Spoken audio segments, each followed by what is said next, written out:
I used to think my videos weren't being recommended because of targeted attacks against me. But last week's video was the final straw. After some research, I learned that YouTube is complying with regulations under the UK government's Digital Services Act that reduce visibility for independent creators and prioritize traditional broadcasters.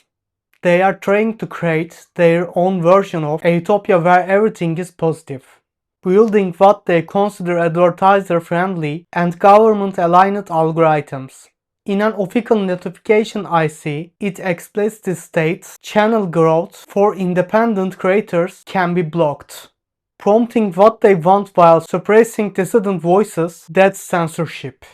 This isn't conspiracy. It's official policy. Right now, maybe one person is watching this video, but I have no intention of giving up. Honestly, I'm not making this video for views. I'm making it as a signal of resistance. YouTube has updated its algorithm and essentially turned its main platform into YouTube Kids. They removed the dislike button and filtered out negative comments so creators won't get upset. Criticism is our most valuable tool and they don't even want to give us that. The simplest example, on my age verification trap video, someone commented mentioning something critical I didn't know and I pinned their comment. Everyone should be free to express options and critiques. This algorithm applies to creators too. YouTube is trying to completely eliminate the concept of criticism on the platform. This is war against freedom of expression, a fundamental human right, and it openly contradicts democratic standards. Whether a platform or a government does it, we won't stay silent in this war against humanity. YouTube may be a private company, but as a media platform, they bear responsibility. Big corporations and governments act so casually because legal action against them is financially prohibitive for individuals, and when suits are filed, they can easily pay off the ridiculous operating costs. If you research, you will see I am not the only creator complaining about this new algorithm. Even some advertisers are dissatisfied. People who have dealt with YouTube's ad system know the dead-end situation, how ads get shown to completely irrelevant audiences just to meet promised impression numbers. That's why very few ads you see on YouTube are actually real. Most are from giant companies that don't need advertising anyway, just paying lip service. YouTube mistakenly assumes that the more sterile the content, the more companies will want to appear in it. As a former advertiser, I can tell them they are wrong. They are putting all advertisers in the same bucket, which is incorrect. Companies launch products to solve problems, and there needs to be a problem for people to buy. If you censor problems, nobody will pay you to advertise, and they aren't. Because the platform's ad delivery is so bad. Viewers hate ads and try to skip them immediately. When it gets worse, viewers become hostile toward the advertising company and silently boycott. I'm not here to teach a massive platform how to run ads, but it doesn't work this way. The more sterile you make content, the farther people distance themselves from the platform.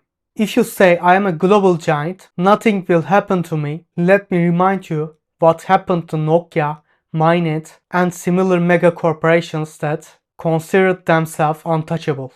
They thought they were invincible too. But people can change habits. Nobody uses Google today because it offers great experiments we use it because it's a monopoly and we have no choice. But internet history is full of graves of giants who said, nothing will happen to us. The moment habit change, those billion-dollar algorithms serve nothing but scan empty servers. At this point, I can advertise and recommend the Proton ecosystem as an example of proper advertising. I have explained this extensively in my We Are Being Watched series.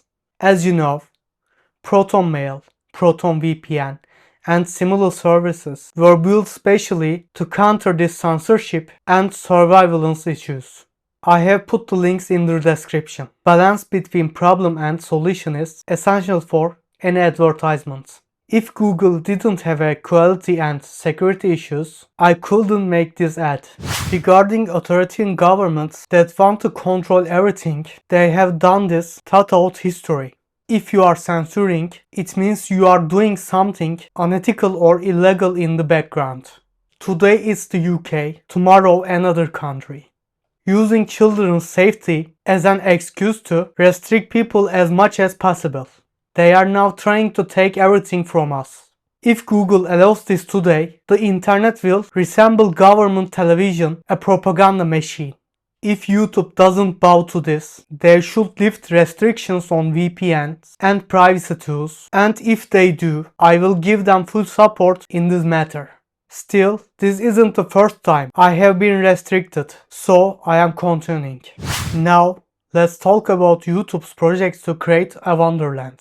You know, the world is pretty complicated these days.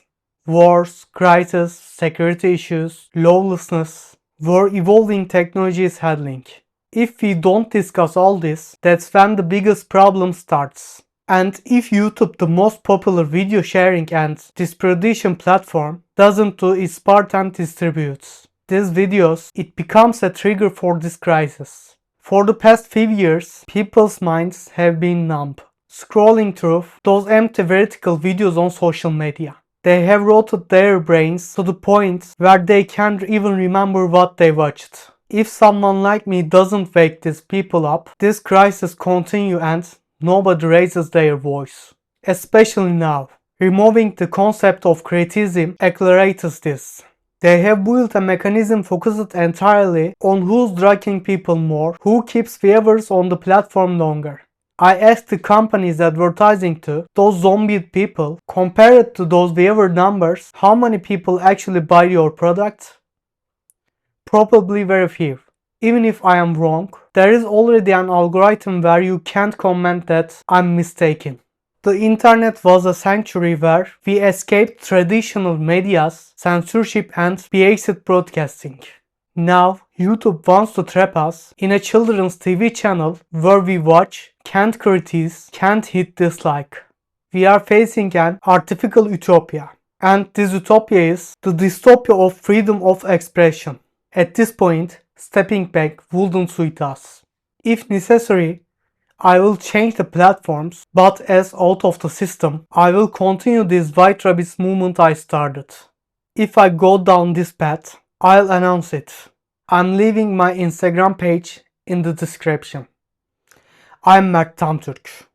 I won't bow to pressure.